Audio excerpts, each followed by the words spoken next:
Tengo 81 años y hay algo que nadie te cuenta sobre envejecer, algo que yo descubrí demasiado tarde. Pasé 60 años de mi vida convencido de que ser un buen padre significaba ser indispensable. Creía que si pagaba las cuentas, arreglaba lo que se rompía y nunca me quejaba. Mis hijos siempre me necesitarían. Pensaba que necesitar era lo mismo que amar. Me equivoqué por completo. Hay una diferencia brutal entre ser necesario y ser querido. Y cuando descubres esa diferencia a los 21 años, todo cambia. Hoy quiero contarte cómo perdí a mi familia sin que nadie me dijera adiós.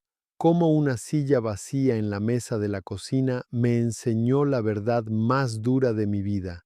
Y por qué, por primera vez en décadas, estoy en paz. Si alguna vez te has sentido invisible dentro de tu propia familia, si alguna vez confundiste servir con amar, quédate conmigo hasta el final de esta historia. Suscríbete si estas historias te llegan al corazón y déjame en los comentarios. ¿Alguna vez te has sentido más útil que querido? Quiero saber que no estoy solo en esto. Esta es mi historia, la historia de cómo aprendí a existir sin pedirle permiso a nadie. Tengo 81 años y durante la mayor parte de mi vida creí que sabía exactamente lo que significaba ser un buen hombre. Llegaba a casa todos los días a la misma hora, 6:15 de la tarde. Dejaba las llaves siempre en el mismo plato de cerámica junto a la puerta. Ese sonido metálico, ¿sabes? Resonaba más de lo que debería en el pasillo, como si la casa estuviera esperando que alguien llegara, como si ese ruido fuera la prueba de que todo seguía en su sitio. Yo pensaba que, si mantenía todo en orden, nadie se iría. Los domingos eran sagrados en nuestra casa. Los hijos venían a almorzar. Bueno, al principio venían. Cuando eran pequeños corrían por la cocina, llenaban el aire de risas y pasos apresurados. Después, cuando crecieron, se sentaban en silencio, mirando el teléfono de vez en cuando, pero venían. El aroma del arroz recién hecho se mezclaba con el café que yo siempre recalentaba 2 veces. Nunca me quejé de eso. Los padres no se quejan. No se quedaban mucho tiempo, claro, 1 hora, tal vez 2, pero yo me decía que eso era normal, que así es la vida cuando los hijos forman la suya propia. Me repetía que lo importante era que vinieran aunque fuera poco, que mientras ocuparan esas sillas alrededor de la mesa todo estaba bien. La vie d'adulte, c'est comme ça, non? Chacun a ses propres responsabilités, ses propres familles, ses propres horaires. C'est ce que je disais quand ma femme s'inquiétait. Il ne reste pas longtemps, me disait-elle en lavant la vaisselle. Et moi, je lui répondais avec ce sourire que j'avais appris à afficher quand les choses n'étaient pas exactement comme on l'aurait voulu. C'est la vie maintenant, mon amour. Ils sont occupés. Au téléphone, c'était pareil. Quand ils appelaient, et au début, ils appelaient souvent, je terminais toujours la conversation de la même façon. Ne vous inquiétez pas pour moi. Je vais bien. Je n'ai besoin de rien. Je me souviens du fil du téléphone enroulé autour de mon doigt pendant que je parlais. Je le serrais tellement qu'il me laissait une marque après, mais je continuais à répéter la même chose. Ne vous inquiétez pas pour moi, parce que je croyais, sincèrement je croyais, que si je ne demandais rien, je ne dérangerais personne. Et si je ne dérangeais pas, je continuerais à être aimé. C'était une équation simple, presque mathématique. Moi j'offrais la tranquillité, et eux, eh bien, eux continuaient à venir. J'ai été mari pendant des décennies, père présent sur le papier, mais absent dans les conversations profondes. J'ai travaillé toute ma vie en pensant que la responsabilité était une preuve d'amour, que payer les factures à temps était une déclaration d'amour, que réparer le robinet qui fuyait en était une autre, que ne jamais me plaindre absolument jamais était la plus grande de toutes. J'ai confondu la présence avec l'utilité, j'ai confondu le silence avec la paix. Et pendant des années, des décennies même, ça a semblé fonctionner. Ou du moins, c'est ce que je croyais. La maison tenait debout, les factures étaient payées. Les dimanches arrivaient ponctuellement, comme le bruit de mes clés dans le plat en céramique. Mais il y avait quelque chose que je ne savais pas alors, quelque chose que personne ne m'avait jamais dit. Il y a une différence entre être nécessaire et être aimé. Et cette différence, tôt ou tard, devient visible, comme une fissure dans un mur que l'on ne remarque pas au début, mais qu'un jour on ne peut plus ignorer. Un jour, vous regardez la table du dimanche, et il y a une chaise que plus personne n'occupe. Le premier dimanche où personne n'est venu, il n'y a eu aucune explication. Le téléphone n'a pas sonné, aucun appel de dernière minute pour dire « Papa, aujourd'hui on ne peut pas venir ». Ils ne sont tout simplement pas venus. Je suis resté assis dans la cuisine jusqu'à 4 heures de l'après-midi. Le tic-tac de l'horloge résonnait trop fort, comme s'il comptait autre chose que les heures, comme s'il marquait la fin de quelque chose que je ne comprenais pas encore. Ils doivent être occupés, me suis-je dit. La semaine prochaine, ils appelleront. Mais la semaine suivante est arrivée et elle est repartie. Et le dimanche d'après aussi. C'est étrange comme le silence grandit. Il ne débarque pas d'un coup, comme une porte qui claque. Il arrive doucement, comme l'eau qui s'infiltre par une fuite au plafond. Au début, ce n'est qu'une petite tache, presque invisible. Puis un coin devient humide. Et un jour, vous vous rendez compte que toute la pièce sent le renfermer. Moi, j'ai continué à mettre 2 assiettes sur la table. Je ne sais même pas pourquoi je le faisais. Par habitude, je suppose. Ou par espoir. Cette assiette en trop se refroidissait vite, beaucoup trop vite, mais je continuais quand même à la poser, comme si faire semblant que quelqu'un allait venir pouvait suffire à le faire réellement venir. Les conversations au téléphone ont commencé à raccourcir. Au début, elles duraient 20 minutes, puis 10, puis 5. Et ensuite, ensuite, même les appels se sont espacés. Comment ça va, papa? Bien, mon fils. Tout va bien, parfait. Tu prends soin de toi, hein? Bien sûr. Vous aussi? Des conversations comme des télégrammes, juste les mots nécessaires. Comme si le temps était de l'argent et que moi, j'étais trop cher. J'ai arrêté de raconter des histoires parce qu'il n'y avait plus personne pour les écouter. J'en avais pourtant tellement en réserve. Des anecdotes du travail, des souvenirs de quand ils étaient petits, des choses drôles que j'avais vues dans la rue, mais chaque fois que je commençais à en raconter une au téléphone, je sentais ce silence gêné de l'autre côté, cette pause qui dit « Tu as fini ?» sans avoir besoin de le dire. Ma propre voix a commencé à me sembler étrange quand je parlais seul à la maison, comme si je ne l'avais pas utilisée depuis longtemps. Et puis cette pensée est arrivée, celle que je n'avais jamais osé formuler. Peut-être que je n'ai jamais été intéressant, peut-être que j'ai seulement été utile, utile pour payer les études, utile pour réparer la voiture, utile pour donner des conseils sur des démarches bancaires. Mais quand l'utilité disparaît, qu'est-ce qu'il reste?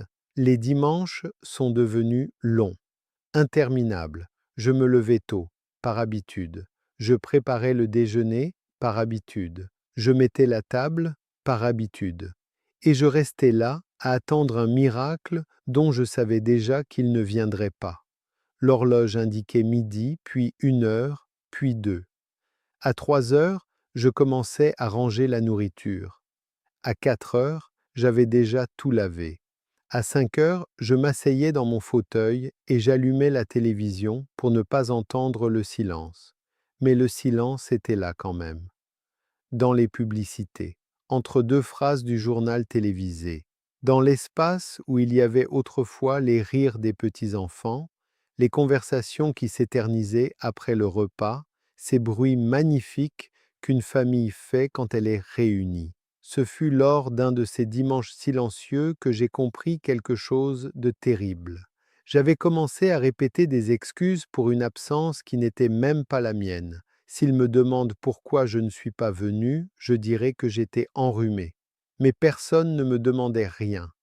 Et c'est là que j'ai eu cette première pensée interdite, celle que je n'avais jamais prononcée à voix haute, celle qui me faisait honte rien qu'en l'imaginant. Peut-être que je suis fatigué d'attendre. C'était un mardi soir quand je l'ai vu. Je faisais défiler des choses sur mon téléphone, cette nouvelle habitude que j'avais prise pour remplir les heures vides. La lumière froide de l'écran éclairait mes mains ridées, ces mains qui ne servaient plus à réparer des canalisations, mais qui avaient appris à toucher un écran.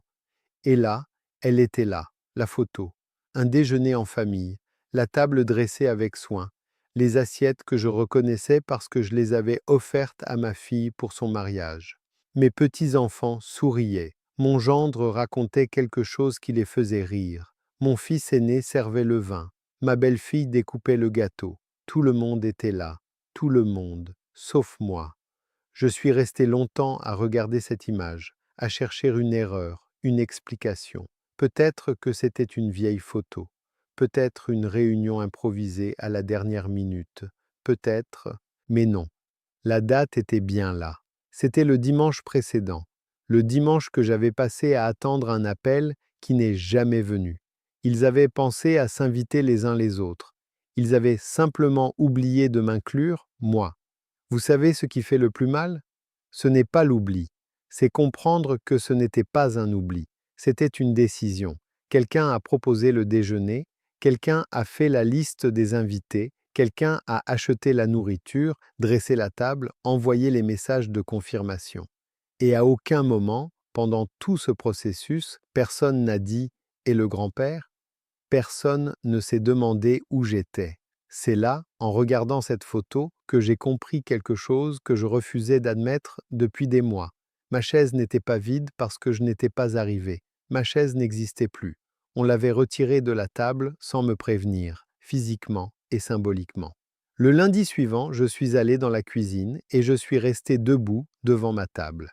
Cette table où j'avais mangé pendant des décennies, où j'avais pris mon petit déjeuner avant d'aller travailler chaque jour pendant 40 ans, où j'avais aidé mes enfants à faire leurs devoirs, où nous avions célébré des anniversaires, des Noëls, des Nouvelles Ans. Ma chaise était toujours là, la chaise en bout de table, celle qui avait toujours été la mienne. Mais une fine couche de poussière recouvrait son dossier. De la poussière. Comme si c'était un meuble que plus personne n'utilise. Comme si c'était devenu un simple élément de décoration. Et alors, j'ai fait quelque chose que je n'avais jamais fait de toute ma vie. Je n'ai pas attendu que le téléphone sonne. C'était dimanche. Traditionnellement, c'était le jour où je restais à la maison à attendre l'appel qui ne venait pas, à attendre la visite qui n'arrivait pas, à attendre l'invitation dont je savais déjà qu'elle n'existait plus. Mais ce dimanche-là, pour la première fois depuis des mois, je suis sorti marcher. Ce fut une courte promenade, juste jusqu'à la place. Je me suis assis sur un banc et j'ai observé les autres familles, des grands-parents poussant des poussettes, des parents courant derrière de jeunes enfants, des familles entières en train de pique-niquer sur l'herbe. Et je n'ai pas ressenti de jalousie, je n'ai pas ressenti de douleur, j'ai ressenti quelque chose que j'avais énormément de mal à admettre, du soulagement. Le soulagement de ne plus attendre, le soulagement de ne plus faire semblant que tout allait bien, le soulagement de ne pas avoir à sourire quand on me demanderait comment j'allais, en sachant que la vraie réponse était trop compliquée pour une conversation de 5 minutes. Quand je suis rentré à la maison, le répondeur n'avait aucun message, comme toujours. Mais pour la première fois, cela ne m'a pas fait mal. C'était étrange, vraiment étrange. J'avais passé des mois à souffrir de ce silence et, soudain, en l'espace d'un après-midi, le silence avait changé de forme. Ce n'était plus une accusation. Il ne me criait plus « personne ne t'aime ». C'était simplement du silence. Et, pour la première fois depuis longtemps, ce silence ne me pesait plus. Ce soir-là, en me préparant à dormir, j'ai eu une pensée qui m'a effrayé par sa clarté. Peut-être que ce n'est pas un abandon, peut-être que c'est une libération. La première fois que j'ai retiré l'assiette en trop de la table, c'était un jeudi matin. Ce n'a pas été une décision dramatique. Il n'y a pas eu de musique en fond, ni de grands moments de révélation. J'étais simplement en train de prendre mon petit déjeuner. J'ai regardé cette assiette qui se refroidissait seule depuis des semaines et je me suis demandé « À quoi bon ?» Je l'ai prise, je l'ai lavée, je l'ai rangée dans le buffet. La table paraissait plus petite, c'est vrai, mais aussi plus légère, comme si elle avait porté un poids dont elle n'avait plus besoin. Cet après-midi-là, je me suis préparé du café. Du café frais, pas réchauffé. juste pour moi. Je me suis assis sur ma chaise, ma seule chaise désormais, et j'ai bu ce café lentement, sans me presser, sans attendre que quelqu'un arrive pour m'interrompre. Il sentait bon, il avait bon goût. Depuis combien de temps n'avais-je pas savouré quelque chose d'aussi simple qu'une tasse de café faite exactement comme je l'aime? Les jours ont commencé à prendre une forme différente, sans attente, sans horaire imposé par les autres, sans cette sensation constante d'être sur une scène en attendant que la pièce commence. J'ai commencé à repenser à ma vie sans chercher à justifier chaque décision que j'avais prise, sans chercher de coupable, sans me demander ce qui se serait passé si j'avais été plus bavard, plus intéressant, plus, je ne sais pas, plus quelque chose. J'avais été l'homme que je savais être, celui que mon époque m'avait appris à devenir, silencieux quand il fallait se taire, travailleur quand il fallait travailler, présent quand il fallait être présent. Ce n'était pas parfait. J'ai probablement manqué des conversations importantes. Je n'ai sans doute pas posé les bonnes questions quand mes enfants en avaient besoin. J'ai probablement confondu être là avec être vraiment là. Mais c'était réel, c'était honnête, c'était le meilleur que je pouvais faire avec les outils que j'avais. Et j'ai découvert que c'était suffisant. Pas pour eux, peut-être, mais pour moi, oui. Les après-midi sont devenus plus calmes, pas parce qu'il y avait moins de bruit, il y en a toujours eu peu dans ma maison, mais parce qu'il n'y avait plus cette tension constante d'attendre quelque chose qui n'allait pas arriver. À 4 heures, quand l'horloge me rappelait autrefois que personne n'avait appelé, elle marquait désormais simplement l'heure du thé.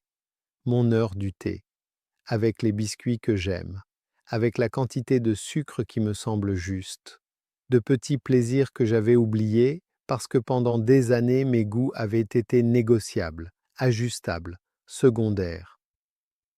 Un après-midi d'automne, en arrosant les plantes du patio, j'ai réalisé quelque chose d'extraordinaire.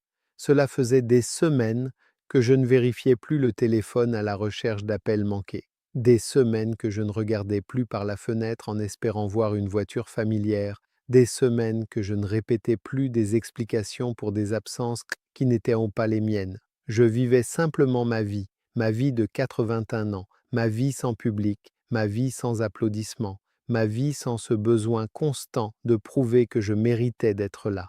Et cette vie, finalement, n'était pas vide. Elle était remplie de petites choses silencieuses. Le café du matin, les informations à la radio, le roman que j'avais commencé à lire, les plantes qui poussaient parce que je les arrosais chaque jour, pas parce que quelqu'un m'en remerciait.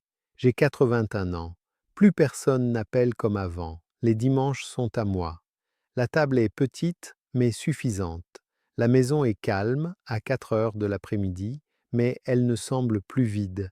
Elle semble m'appartenir. Et pour la première fois depuis longtemps, je suis une compagnie suffisante pour moi-même.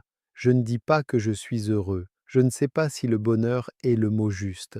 Mais je suis en paix de ne plus courir après ceux qui ne remarquent pas mon absence, en paix d'avoir cessé de mendier de l'amour, en paix d'avoir appris à 81 ans qu'exister ne nécessite la permission de personne, pas même de ceux que j'aime le plus. Et ça, au fond, c'est peut-être la liberté la plus étrange de toutes, la liberté d'être devenu dispensable et d'être en paix avec cela.